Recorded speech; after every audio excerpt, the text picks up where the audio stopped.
Hello there, everyone. Welcome back to my living room in Owensboro, Kentucky. Don just turned the camera on, and today's date is July 11th in the year 2026. And before I get into a biblical subject, I will share with you some of the things which I have talked about with some of my close friends. Especially Guy, who lives down in Alabama, and my good buddy Percy, who lives here in Owensboro. And it's about the war, the situation, the conflict in Iran. Just this evening, maybe a couple of hours ago, I had my television on, which is behind me, and it was said that Iraqi forces fired on a cargo ship in the Strait of Hormuz. I think the cargo ship was carrying a Cyprus flag, so it wasn't an American cargo ship, but it was just somebody trying to get through that little narrow passage. Iran decided, well, we don't like that. We're going to shoot a missile at it. I don't know whether it was an actual missile or a cruise missile, whatever the projectile was. Apparently it caused quite a bit of damage, created a fire. I don't think it sunk the vessel, but I heard that one crewman was missing. You get the feeling that maybe he was knocked off the ship into the water, and if so, he's in a tough situation. He's probably in a very fatal situation. And just a short time later, the American forces said, well, we told them not to do that.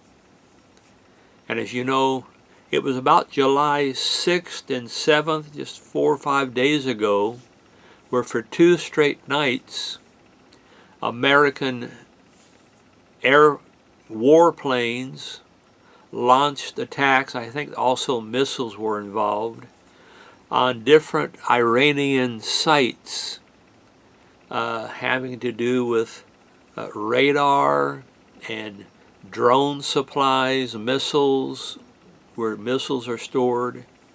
And somewhere farther up north, and I don't know who did this one, because some of the Arab states that live in that Gulf, that Persian Gulf region, like Bahrain and the Emirates, United Arab Emirates, they reportedly also became involved in launching airstrikes on Iran. But the area up north near the Caspian Sea, apparently a railroad bridge, Iranian railroad bridge, was hit and disabled. And it was speculated that Iran has been moving in supplies and probably weapons from places like Russia, maybe even China, that's how they were getting some of their supplies into their country. So the situation in Iran, a few days ago, President Trump declared that the ceasefire was null and void. They had given up on the idea of the ceasefire. However, they still keep talking about having negotiations with Iran. Now, I must tell you, folks, I wrote to my buddy Guy not long ago, I'm totally confused. We keep hearing about these, oh, we're going to talk with Iran, we're going to have these discussions with Iran, we're going to have peace talks, we're going to do this, we're going to do that. But then just every few days, there's some type of exchange of missiles or bombs. And that peace negotiation, to me, it seems worthless right now. I don't know what President Trump is expecting from them. Iran, the militant mullahs, the IRCG, the military part of their country, they have demonstrated for 47 years that they simply cannot be trusted. They don't keep their word, they don't keep their promises, and they love to have talks. Oh, they'll talk and talk and talk, and they'll even sometimes sign a piece of paper, but the piece of paper is worthless, and the words on the piece of paper end up being worthless. And it just doesn't seem to me that there's going to be a quick conclusion to that situation. I think the Iranians have demonstrated that they have a huge tolerance for pain. You know, most reasonable people, normal countries, would raise up the white flag and say, enough, no mas, no mas. Okay, what type of agreement can we come to, and let's end this conflict? But Iran just keeps egging on the American forces. If things are peaceful and quiet for 2 or 3 days, that's not good enough for them. They have to attack some of the Arab neighbors in that Persian Gulf area, or they have to attack shipping going through or near the Strait of Hormuz. It's starting to feel like it's almost an insolvable problem the way we've been going after it. Now, the war started on February 28th, so the last day of February. That's where American and Israeli forces bombed a number of sites, including where the big cabinet of leadership of Iran was having a powwow, and like 60 different leaders were blown up, killed, including the Ayatollah, the Grand Ayatollah. And in that structure, in that room, was the Ayatollah's son, and allegedly he is now the new Ayatollah, but no one's seen him. And so, quite frankly, we don't know if he actually is alive or if they are just pretending that he is alive. Some people have speculated that he was badly damaged. Some people have said he lost a leg. Some people have said that his face was terribly marred and scarred and injured and damaged in the same attack that killed his father. And ever so often, allegedly, notes come from his office saying he feels this or he feels that, but no one has seen him. No one actually knows that he is alive. And that's a part of the problem. The Iranian government seems to be split into 2 or 3 or 4 different factions. And the 2 main factions, on one hand, you have civic leaders, civilian leaders, who have the job of being like a defense minister or a president, something along that line. And they are the ones that keep saying, well, we need to talk, let's have more talks, let's have more talks.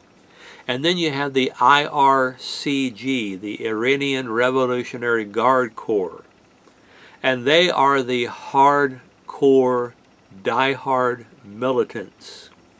The IRGC seems to be willing to fight to the death. And they have this religious, what would you call it, a doctrine or a belief that if they die in battle defending Allah, as they would say, then they are promised eternal life in paradise with 72 virgins. You all have heard that type of stuff. Apparently, they believe it. And so they almost apparently look forward to dying. Now, it's hard to talk sense to someone who is that suicidal. I mean, you can't talk to a crazy man, and you can't talk to someone who's hell-bent on dying in combat. The natural human instinct is to preserve one's life as long as we can. And most people would say, well, if I'm going to die, let it be a worthy cause, like defending my family, defending my house, something sort of semi-noble like that. But these radicals, I call them Islamic radicals, they have a whole different mindset, especially among the IRCG. Keep in mind, they are the ones that have the guns. They're the ones that control the society, because if you don't do what they say, they will just shoot you and kill you and not lose a wink of sleep over it. So it's really a quagmire in a way. What do we do with them? My advice, now again, we were actively involved in bombing them, missile strikes, bombs, for what it was, a week, like a month or 5 or 6 weeks. And then all of a sudden, out of nowhere, we heard about this ceasefire. The ceasefire was supposed to last for 2 weeks. It seems like it's been 2 months ago that we heard about the ceasefire. And we just, as I said earlier, there's 2 or 3 days of peace, and then Iran starts firing missiles or rockets or shooting at cargo ships, shooting at military bases or civilian targets in those Gulf Arab states like Saudi Arabia, Bahrain, the Emirates, Oman. And I don't know where it's all going. I think President Trump thought early on that this could be wrapped up in 2 or 3 weeks, maybe 4 weeks, and the leadership of Iran would capitulate and say, okay, like Roberto Duran did many years ago in the middle of a boxing match. And I guess it wasn't going well for him. Roberto Duran was a very famous boxer, and he finally just said, no mas, meaning no more. He'd had enough, and so the fight ended. Well, right now, the forces in Iran have been pummeled badly, but they're not willing to say no mas. Apparently, like some of the civilian people are ready to say no mas, but the military wing of that country, the IRCG and some of the militias, are still itching for a fight. And like I said earlier, they apparently even want to die. So again, what do we do with them? I don't know. If President Trump were to call me up right now and say, Michael C., what is your advice? My advice would be bomb the hell out of them. Reduce everything. As much as you can, protect the civilian population, but for anything that sustains that country and for anything that sustains that regime, I would say just wipe it out. But President Trump is not going to call me, and again, I don't know the things that he knows. He obviously has access to intelligence agencies and the CIA and the Pentagon, people who keep track of these things much more closely. But I don't think the Iranian radicals are going to give up until they're just completely smashed. They can't take a hint. And as I started to say, The clock is ticking because on early November, there are the so-called midterm elections on the horizon. And I have heard on my news that apparently a large segment of the population, of the American population, is very tired of the war, tired of hearing about the war, tired of paying higher gas prices, and just want it to end. And they seem to forget that the number one goal, as Trump has stated over and over, was to eliminate the possibility of Iran developing nuclear weapons. Now, we know that about a year ago, there was that, what they call it, midnight hammer, where about 3 underground facilities were hit by massive bombs, where a lot of their research and development was taking place.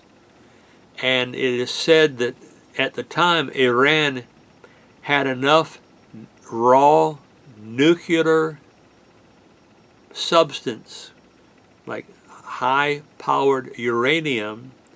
They were just a few days away from being able to potentially make 10 or 11 nuclear weapons. Well, President Trump found that to be unacceptable. Quite frankly, I agree with him. I don't like the idea that Jerusalem and Tel Aviv and Haifa and other major cities in Israel would just be blown off the map, destroyed in a nuclear mushroom.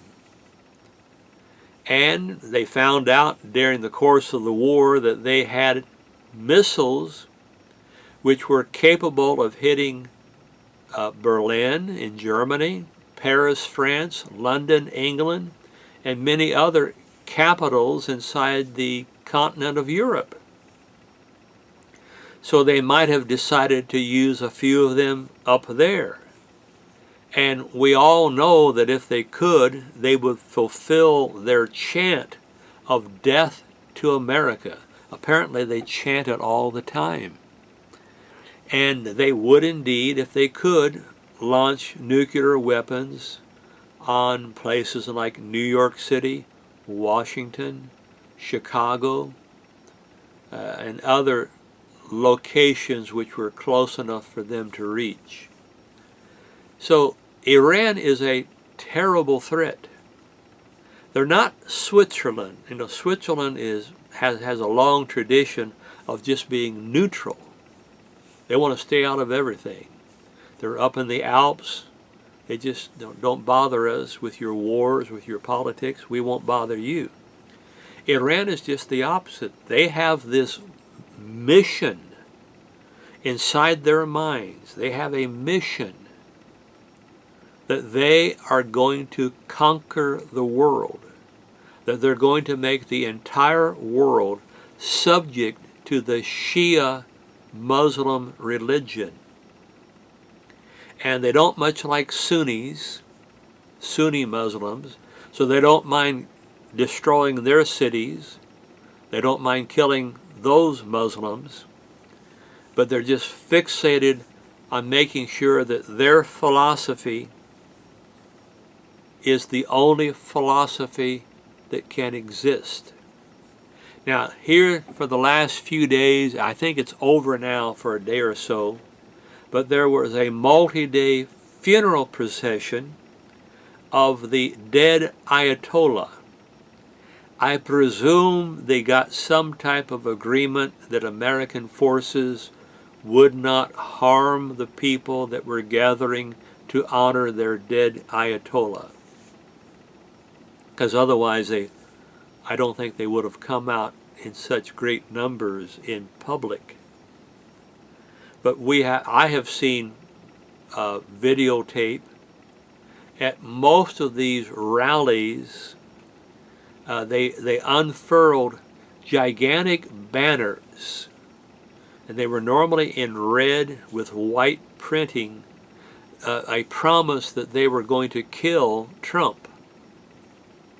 The idea, you've killed our Ayatollah, we're going to kill you, Donald Trump. And apparently there was a scare that the plane which was carrying Trump to Turkey a few days ago for a NATO summit was in, and remember, Turkey and Iran, they share a border. So in the same neighborhood, there were fears that the new Air Force One, given to America by Qatar, could possibly be facing an attack by Iranian forces.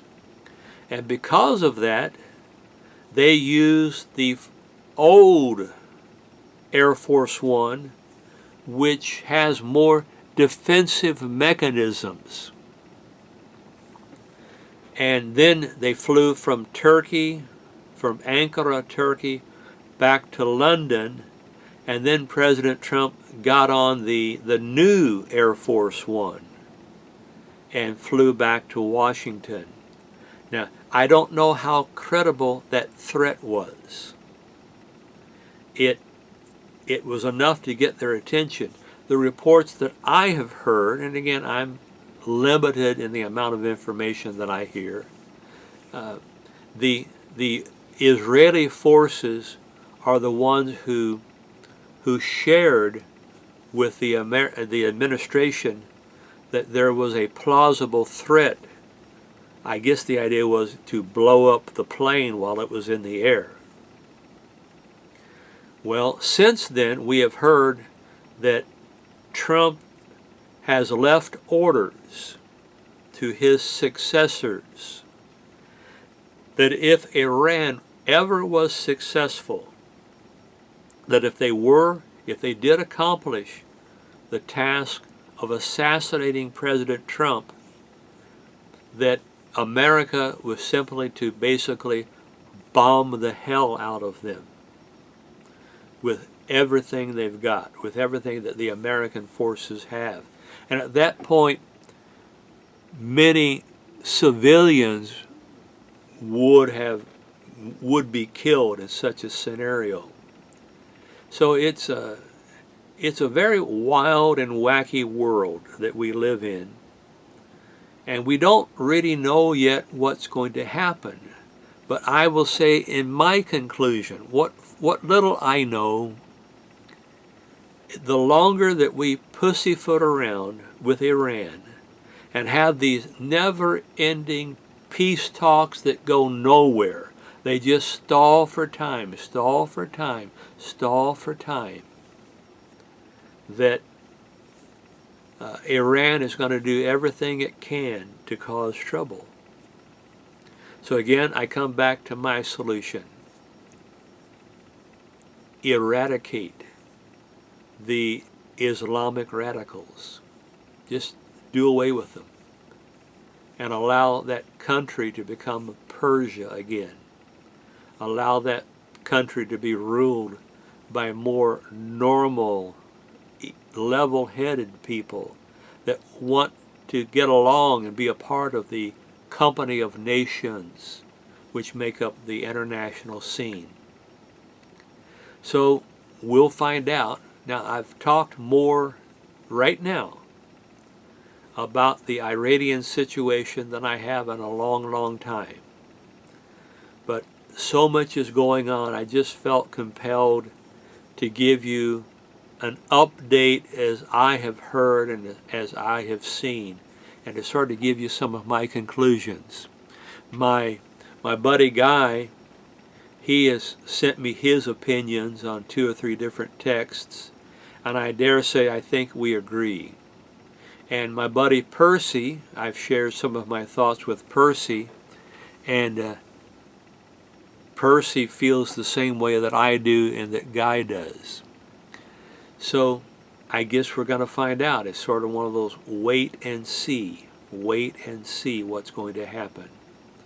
That reminds me, when I was growing up, my father, if you would say to him, "Well, Dad, let's go to the fair," like the county fair, and my dad would never say, "Yes, that's a great idea," or "No, we're not going to do that." He'd come up with the answer, "We'll see. We'll see," which to me normally meant we weren't going to go to the fair. So one way or the other, we will see. But this is a very important, critical stage in the evolution of the Middle East. And the main problem child in the Middle East has been Iran and the proxies which have worked with Iran, such as Hamas up in the state of Lebanon. We have Hamas, which has existed in that little area called Palestine, or the Gaza Strip. And we have the Houthis down in the south of Saudi Arabia. And there are some militant groups that hang out in Iraq. And Iran has supplied these people with munitions, with arms, with giant piles of cash. And I dare say some of that cash came from a deal which President Obama came up with when he was president. Delivered in the middle of the night, piles and piles of American cash to Iran, as though we were going to buy their peacefulness. Do you think that if you put some money down in front of a rattlesnake, the rattlesnake would change his desire to bite you and to poison you? I don't think the rattlesnake would care one way or the other. And I don't think you can bribe the Iranians. I don't think you can pay them off. Sort of like a mafia protection scheme. Here, we'll give you these billions and billions of dollars, just play nice. I think President Obama was very foolish in how he dealt with Iran. I think President Biden was clueless. I mean, the more time goes on, we find out what all of us believed, that Joe was in a stupor most of the time. And that whole Biden thing is a national shame. He never should have been president. The people around him should have arranged some type of deal to have him to retire. He never should have run. He wasn't capable. And how he got elected, I guess the only thing that allowed him to get elected was COVID. And now we have a lot of questions about where COVID came from. It's pretty well been established. Back during those early days of COVID, we were being sold a story by Anthony Fauci that virus came from the wet markets of, what was that, Wuhan. And more the evidence points to the fact that the Institute of Virology, where they studied viruses, in the city of Wuhan, in conjunction and cooperation with individuals who worked under Anthony Fauci, that Wuhan Institute is the one that created, through gain of function research, that COVID virus, which led to the death of tens of thousands of people, especially older people. Now, I can say with great thanksgiving, I was never afflicted by COVID. I think I owe that to Jesus Christ. And I will fully and completely say to Jesus, thank you for protecting me. Thank you for keeping me alive. But I will also say I was deceived by my medical doctors that I should have the COVID vaccine. Well, maybe the vaccine did protect me from getting COVID. However, some of my medical people are now telling me that some of the problems I have had with the blood vessels in my legs came from that COVID vaccine. So, how's that for a kick in the butt? I did what my doctors told me to do, but it caused me a lot of medical problems. I came very close to having toes and my feet and my leg amputated. Now, I don't know if I've ever said it that clearly before, but for about 3 years, I've been under the gun of doctors wanting to slice pieces of me off. And I finally told them, no, not going to do it. And I told this one doctor, a wound care doctor, if it comes to the point where you were going to have to cut off my foot to save my life, I would just go home and die in peace. And he was totally shocked. But I meant what I was saying. Well, thankfully for the last year, the various wounds and sores that developed on my lower legs, ankles, and feet and toes, that has stopped. I think I owe that to Jesus Christ also. So I'm very thankful to Jesus Christ. He is a good and gracious and merciful and kind God. And without him, my life would mean nothing. In fact, without him, my life would have terminated long ago. And I believe that with my whole heart. And here recently, Guy and I were discussing some things, either on the telephone or through text messages. And the subject came up that some religious organizations of which both he and I were very familiar with, and they at one time in my past a part of my life. Now, I don't belong to these organizations anymore because bit by bit I realized that they were incorrect. Oh, I've often said, way back in the spaghetti western era, Clint Eastwood made a movie. They called them the spaghetti westerns. They were made by Italian production companies, but most of them were filmed in Spain, I think I've heard. But there was a movie called The Good, The Bad, and The Ugly. I think there's Clint Eastwood, Eli Wallach, and something Van Cleef or something. I forget his name. And they were quite entertaining movie. Had a different style to it than your typical American Western.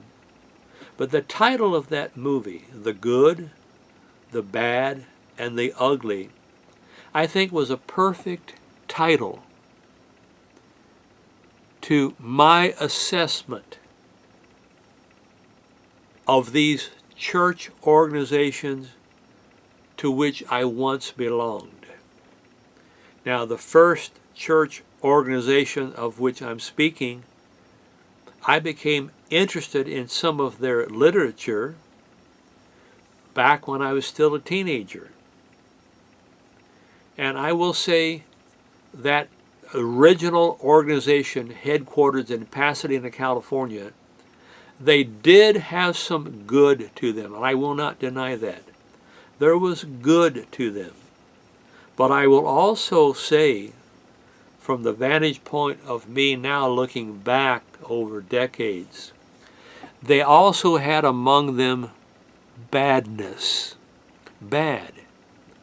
And I can also say, in all honesty, there were facets of that church organization that had ugliness to it. Ugliness. And the part that I found the most ugly was something I've mentioned many times before. I think I mentioned it last week without identifying it. These organizations were based on an old covenant mentality, as in the Old Testament. Very hardcore. My phone is ringing. I'm going to have to ignore it. Please forgive me for it ringing.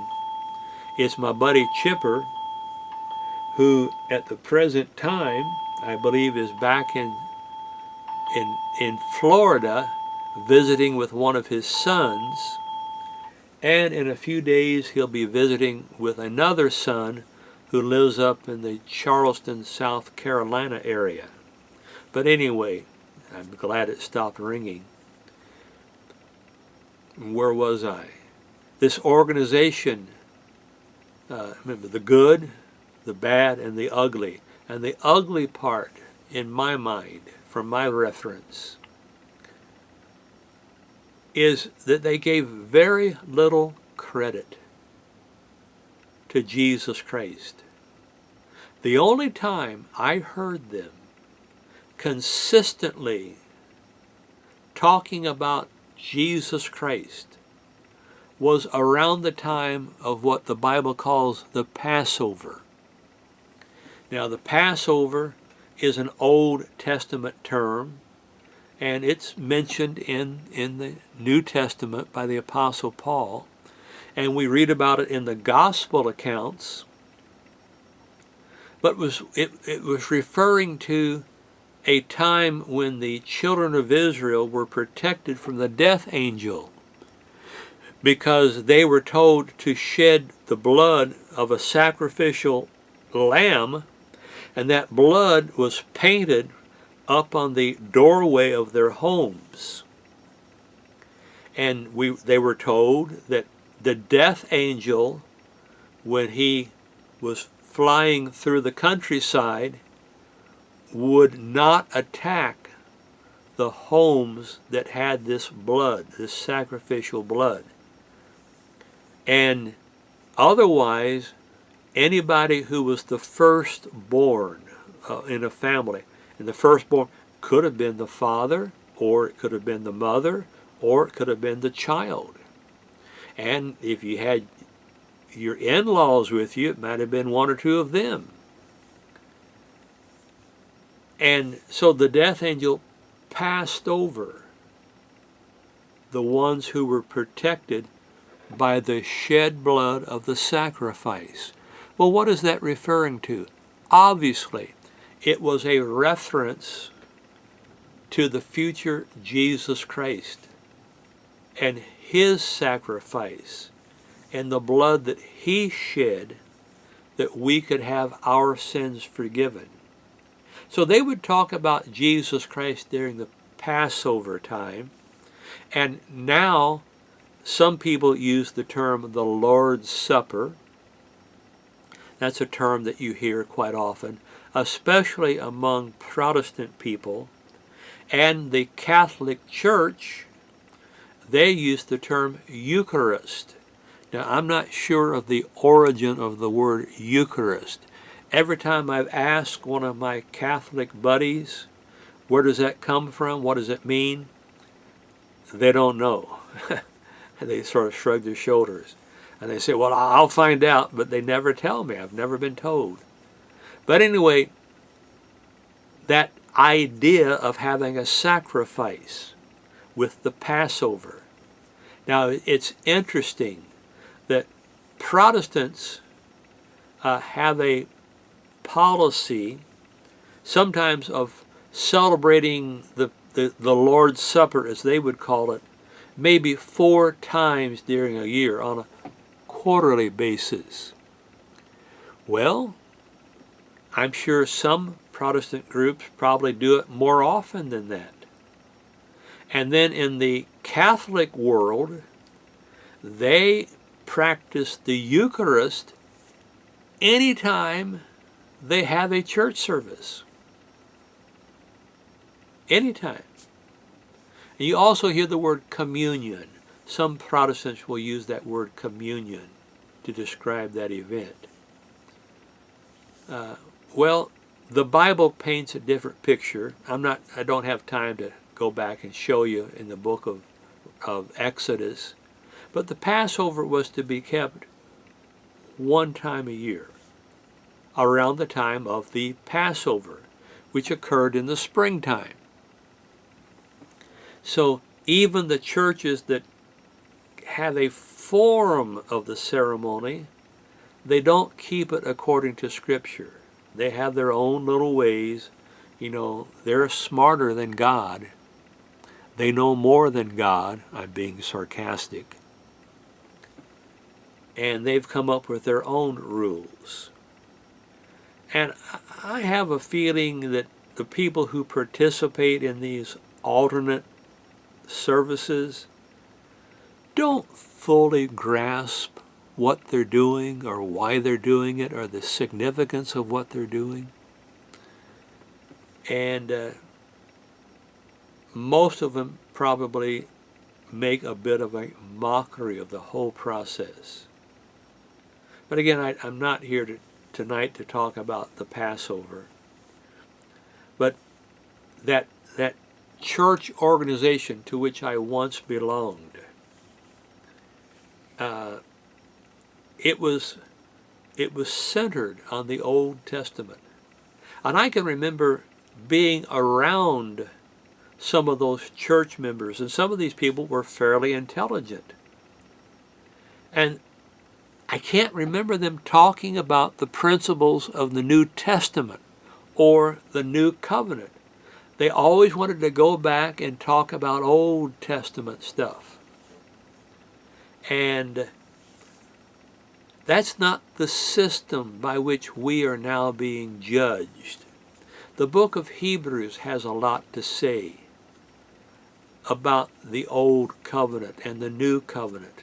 And the Apostle Paul plainly said, the Old Covenant, it's done away. Its time has passed.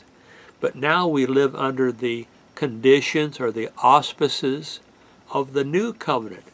And the central focus of the New Covenant is Jesus Christ. And Him being our sacrifice. And Him being our soon-coming King.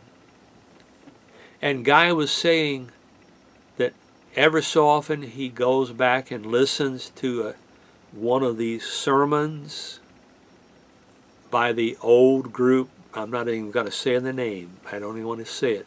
I don't want any of you to even get curious about what the name of it is. I don't want you going back on some old YouTube page, I pointed to my computer, and listen to them. Because if you listen to them too much and without proper understanding, they will cloud your mind. They will confuse you. They will put you into a little spastic state. Well, I don't want to be a part of that group anymore. I haven't been a part of that group for a long, long time. And then throughout the course of my younger years, I became a part of another group which was a descendant of that. I was hoping they would have the answers, and they didn't. They badly screwed up things. And then there was another organization that flowed out of the second group.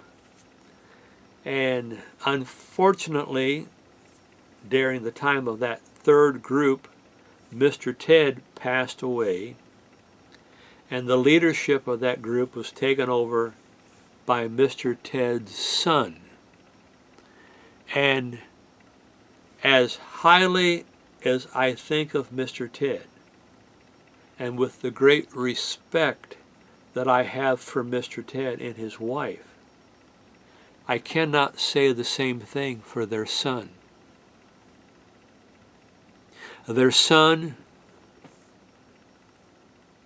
I'll put it this way, the fruits of God's Spirit were told in Galatians chapter 5. Love, joy, peace, patience, which means long-suffering, goodness, gentleness, faith, meekness, and temperance or self-control. Those 9 qualities, from my observations, and I've known the son since he was about 16 years of age. Now, I haven't seen him lately. He doesn't much like me. He doesn't much like what I have to say. Not about him. He doesn't like my theology, because my theology evolved way beyond that old covenant mentality. So I don't look to the old covenant for my salvation. I look to Jesus Christ for my salvation. I look to the words, the deeds, the practices, and the doctrines of Jesus Christ and his apostles. And you can find those writings in this book, the Bible, the New Testament. Now, it's not that I had turned my back on the Old Testament. There are things which are important to know about the New Testament, or the Old Testament. And keep in mind, the law of God, the 10 Commandments, were a separate issue from the Old Covenant. The 10 Commandments existed long before the Old Covenant was sort of codified and written down by Moses and his people. You know, when Cain picked up that rock and smashed into his brother's head, that was murder. And that principle was already plainly stated in the will of God. Thou shalt do no murder. So the 10 Commandments in the New Covenant, but there are a lot of modern preacher types that try to convince you that the 10 Commandments have been done away. Now, why do they do that? I think there's one simple reason. There is one commandment they do not like. I'm talking about Protestants, by and large. There might be a few exceptions, and there are, but very minor groups. But as a mainstream body of work, the Protestants followed the example which had been established by the Roman Church centuries before. And the commandment they don't like because they can't get around it is the 4th commandment. Now, Don, do you know the 4th commandment? I'm sure you do. It says, remember the Sabbath. to keep it holy. The Sabbath is not Sunday. The Sabbath is the seventh day of the week. And you can go in the pages of your Bible and prove that without any doubt. The Sabbath was established by the one we now call Jesus Christ way back in the book of Genesis, when he set the example of resting on the seventh day. And he handed down that tradition and therefore that commandment to all humankind. But the Roman Church, because of an emperor called Constantine, they didn't, at the time, they weren't rebelling so much against the Sabbath as they were rebelling against Jewishness. And this Roman Emperor Constantine, in association with his wife, wanted to get rid of the idea of the Sabbath, and they decided that they were going to elevate the day of the sun, the first day of the week, Sunday, as the new Sabbath. And that fledgling organization, which is now called the Roman Catholic Church, began to teach that and to preach that.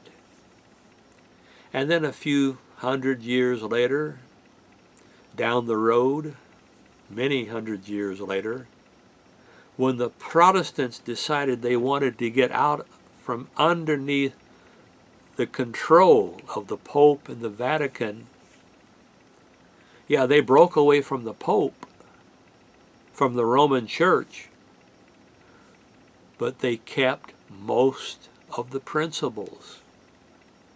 And ever so often I'll throw out some of the things they talked about. We've many times talked about the idea of the Roman Church, and Protestants picked it up, that they're going to heaven. There's no such promise in the Bible. It's just the opposite. The opposite idea is what the Bible teaches, that heaven, meaning the throne of God, meaning Jesus Christ and God the Father and the holy angels, are someday, not too far away, returning to the earth. And they're going to establish the new capital, the new headquarters, at what the Bible calls New Jerusalem. That's on the earth. It's not up in some far, far away place. I remember one time talking to an aunt of mine, a very likable lady, and she was getting older. Now she's not alive anymore. And one evening when I was driving through Oklahoma, I stopped at her home. I spent a couple of days or nights there, and she wanted to talk to me about religion. Now, my aunt had been raised all of her life as a Baptist. So she held that typical mainstream Protestant thinking. And she wanted to know. She said, you know things about the Bible, don't you? I said, well, yes, I do. And she started asking me questions about the Bible and about different theological questions. And very quickly we got into the idea of going to heaven. And I said, why do you think you're going to heaven? Well, that's what my preachers have always told me. That's what everybody talks about, wanting to go to heaven. I said, can you show that to me in the Bible? Well, she couldn't. One, she wasn't that familiar with the Bible, but she couldn't do it because it's not in the Bible. I always called her Aunt Jo. I said, Aunt Jo, you love to take trips. And she and her husband, they would take cruises and trips to Europe and gallivant around, see all different types of places, Spain and France and Italy and Switzerland and Germany and up in the Baltic states, England. They were all the time taking off on a trip. And I said, Aunt Joe, when you leave here to go on one of these trips, you have an itinerary. You know exactly where you're going. You know exactly when you're going to show up in, let's say you're going to leave Oklahoma City, the airport. You know you're going to fly to New York City. You know when that plane's going to take off. You know that when you're going to land in London or Lisbon or Berlin, Paris. You have a list of all the different things that you're going to see. If you go to Italy, you're probably going to see the Colosseum.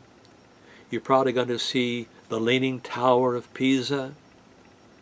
You're probably going to want to go to the Vatican to see that. And that's, I guess, quite a tourist place. You every day, almost every hour of your trip is planned. And you're very comfortable in that. I said, can you tell me your itinerary for going off to heaven? I said, where is it? She didn't know where it was. It's out there somewhere. How do you know it's not down there somewhere? How do you know it's not on the bottom side of the earth? Why do you keep thinking it's up on the top part of the earth? I mean, all of these questions she had never thought about. I said, okay, Aunt Joe, once you get there, what are you going to do? Okay, you're in heaven. You walk through the pearly gates, as you would say. What are you going to do? You're going to sit around like most people sort of imagine in their mind? You're going to be playing a harp, sitting on a cloud? Do your feet have something firm to stand upon, or do you just float around? Do you have wings? That's what a lot of people think, that angels have wings. They think that they're going to become an angel. And she had absolutely no idea how to answer any of these questions. Now, I wasn't trying to anger her. I was trying to point out to her, you have bought hook, line, and sinker, a set of ideas, and you have absolutely no understanding of it. And you cannot show me in the Bible where these things are going to happen. And your pastor cannot show me in his Bible where these things are going to happen, because the Bible doesn't talk about them. So why, Aunt Joe, do you believe this? And I said, it's just the opposite. Heaven is coming to the earth in the form of the throne of God, God Almighty, Jesus Christ, the holy angels, and the headquarters of the kingdom of God will be set up in a new temple in Jerusalem, and then it will be called New Jerusalem. I said, I can show you these things in the Bible. And I think I did show her some of those things. Well, she was thoroughly confused. I think that conversation went all through the night.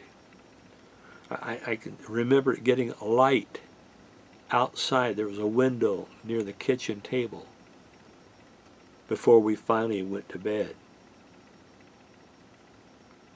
Well, why do people believe these ideas? They believe them because, one, their parents believed them and their grandparents believed them, and many of their friends believed them. The culture, you can watch a movie and they'll talk about going off to heaven, and TV shows talk about that. Preachers, they talk about it all the time. Going off to heaven, going off to heaven. And I have mocked Billy Graham on many occasions when I saw an interview